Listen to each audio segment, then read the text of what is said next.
Did you really kill people?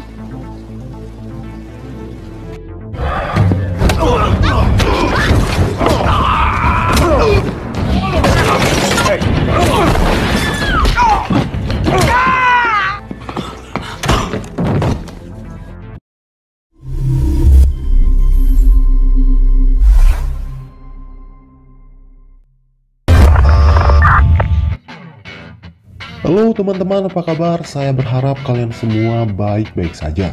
Pada video kali ini saya akan menceritakan sebuah alur film yang sangat seru karena dibintangi oleh Dwayne Johnson alias The Rock. Baiklah, tidak usah bertele-tele, langsung saja kita mulai alur cerita selengkapnya.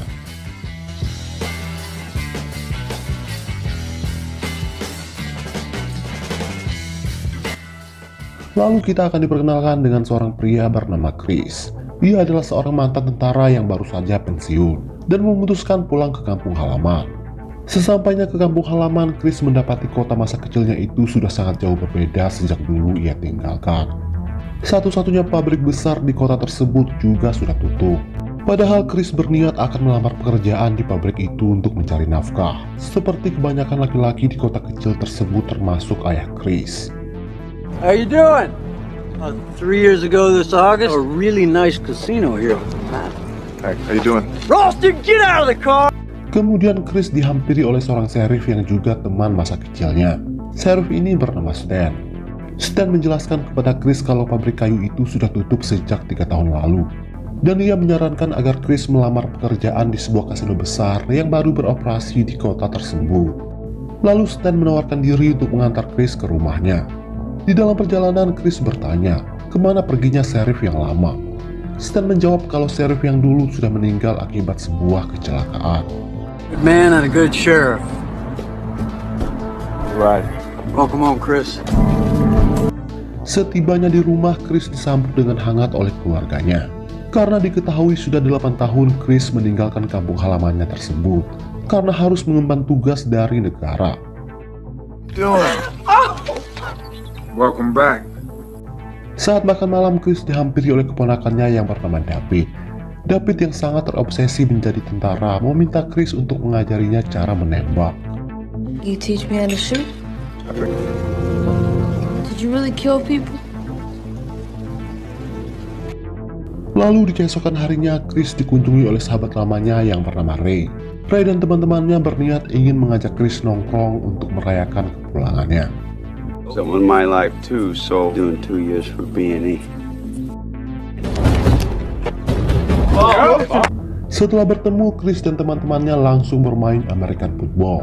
Di tengah permainan, Chris dihampiri oleh Joe Hamilton, anak orang kaya si pemilik pabrik yang sudah tutup. Milton menantang kelompok Chris untuk berlaga dengan kelompoknya. Pertandingan ini disaksikan oleh pemuda sekampung, termasuk David yaitu keponak Chris, yang kedapatan sedang menggunakan narkoboy bersama teman-temannya, sehingga membuat Chris sangat marah. Maybe next time I won't see you in the bleachers smoking. Terlihat kelompok Milton bermain dengan agresif dan cenderung kasar, sehingga akhirnya kelompok Chris pun kalah. Go get your pads.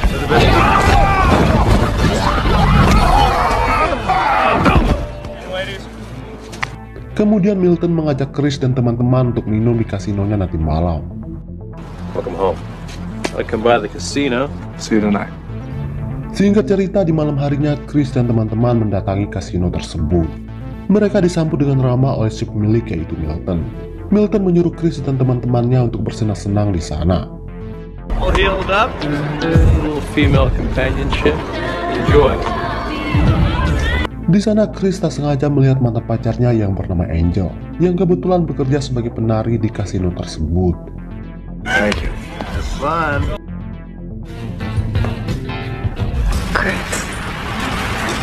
Setelah itu Chris menghampiri meja judi dan melihat teman-temannya memasang taruhan.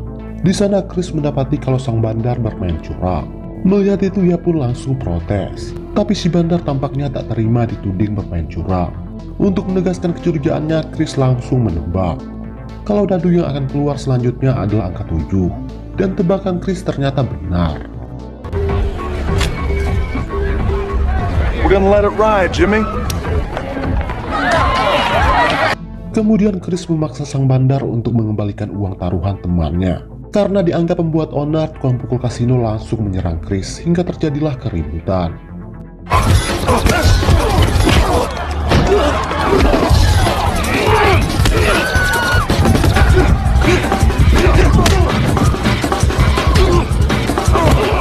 Tetapi Chris yang seorang mantan tentara bisa dengan mudah menumbangkan mereka semua.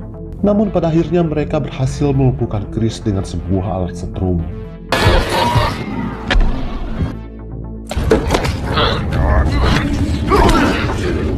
Saat terbangun, Chris sudah berada di sebuah ruangan dan terus mendapat siksaan dari Smith yang merupakan ketua keamanan kasino tersebut.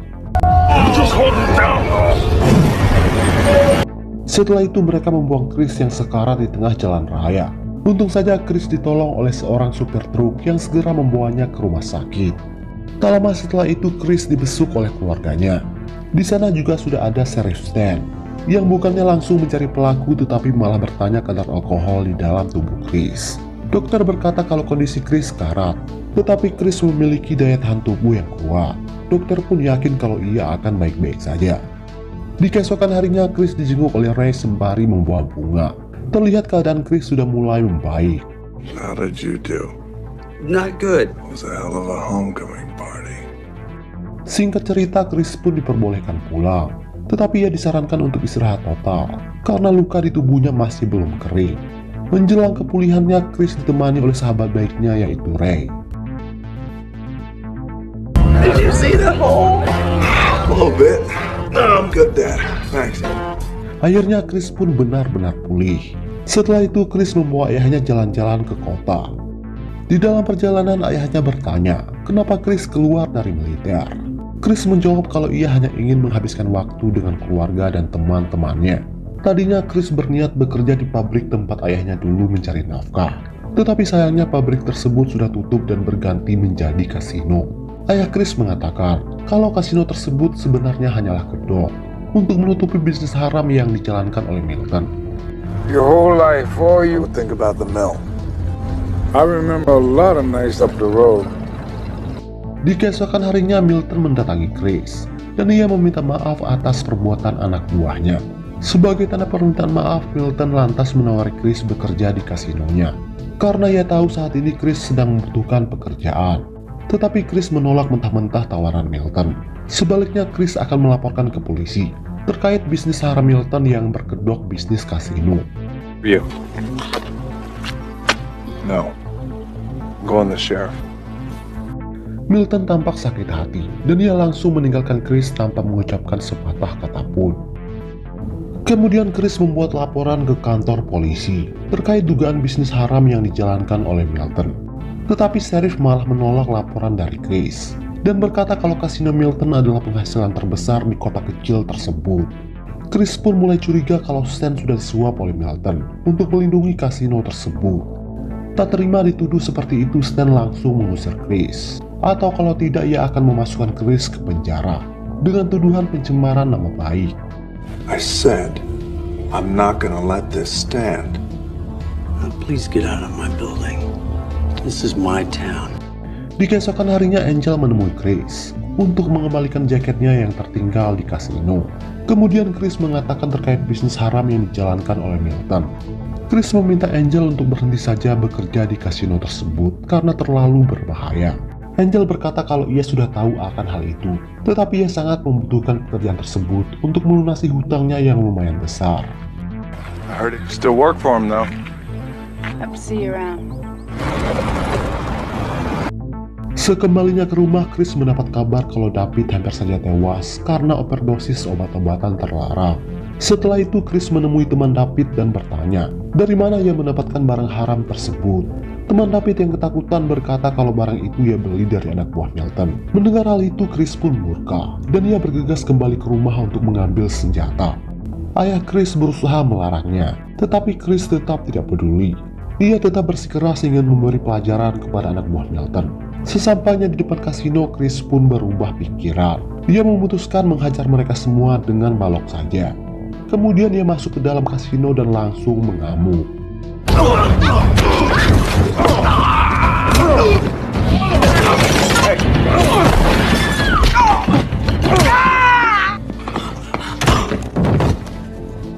Setelah itu Chris berniat meninggalkan kota dan kembali setelah keadaan mereda. Namun di tengah jalan ia malah dicegat oleh Stan dan anak buahnya. You should not have come. Di kantor polisi, Chris didampingi oleh pengecaranya. Pengecara itu bilang kalau kasus ini cukup memberatkan Chris karena banyaknya saksi mata di TKP yang melihat ia mengamuk.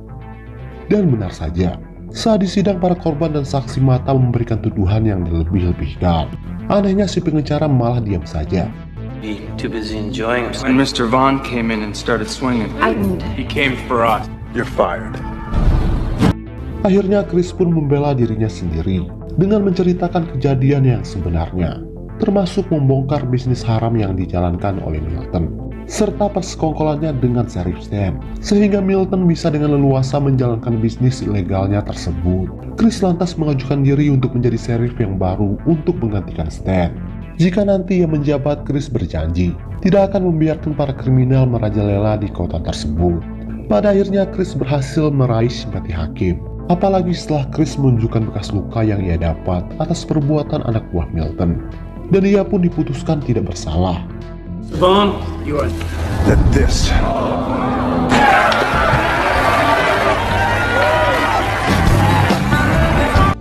Singkat cerita, Chris akhirnya menjabat sebagai sheriff yang baru atas dukungan dari sebagian besar warga yang sudah muak dengan maraknya kriminalitas yang sudah merajalela di kota tersebut. Karena sheriff yang lama tidak becus dalam bertugas.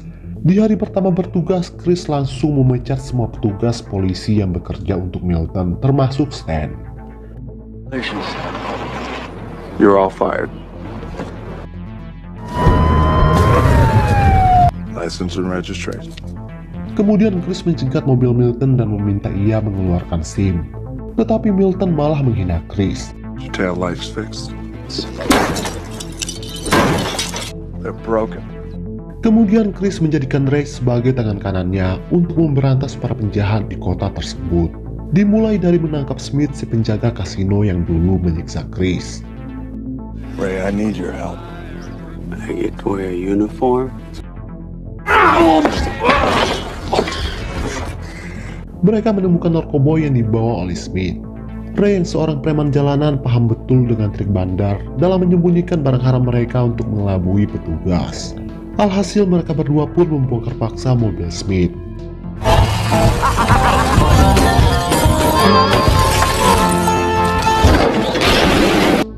Namun setelah mobil itu hancur lebur, barang yang dicari tetap tidak ditemukan. Smith yang murka lantas mengancam akan membalas semua perbuatan Chris. Di malam harinya, Chris menemui ayahnya dan memberikan senjata untuk berjaga-jaga. Tetapi ayahnya menolak dan mengingatkan Chris agar ia berhati-hati.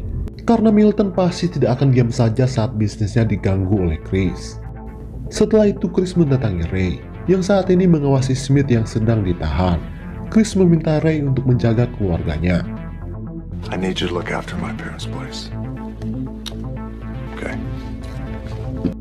Setelah mendapat kabar kalau Smith ditangkap dan barang haramnya disita, Milton pun semakin murka dan ia langsung mengerahkan anak buahnya untuk segera menghabisi Chris.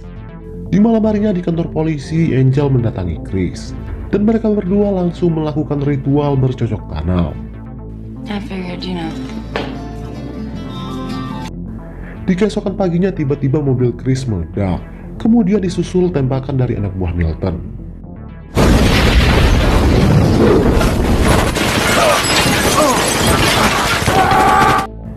Sementara anak buah Milton yang lain berusaha menangkap keluarga Chris. Untung saja Ray dapat menggagalkannya, meskipun ia sempat tertembak di bagian kaki.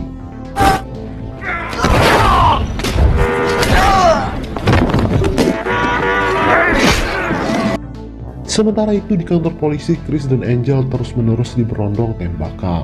Setelah itu Chris menyuruh Angel bersembunyi di bawah kolong lantai.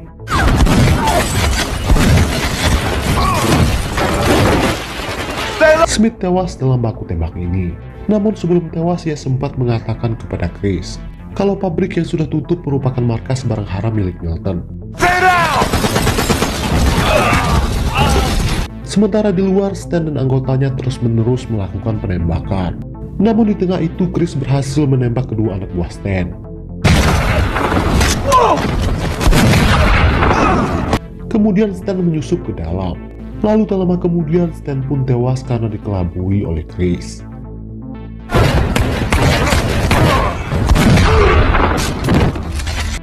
Kemudian Chris segera menuju ke rumahnya. Setelah memastikan keluarganya aman, Chris langsung bergerak menuju ke pabrik. Tapi di sana sudah ada Milton yang menunggu kedatangan Chris. Ketika Chris menyusup ke dalam, ia pun terkena jebakan yang dipasang oleh Milton.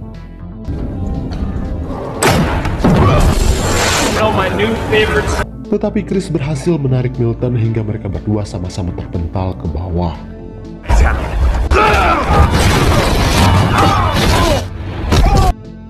Melihat itu, Milton pun berusaha membunuhnya. Tetapi untungnya dengan sigap Chris berlari dan bersembunyi di hutan. Milton pun mengejarnya, hingga mereka berdua terlibat baku hantam.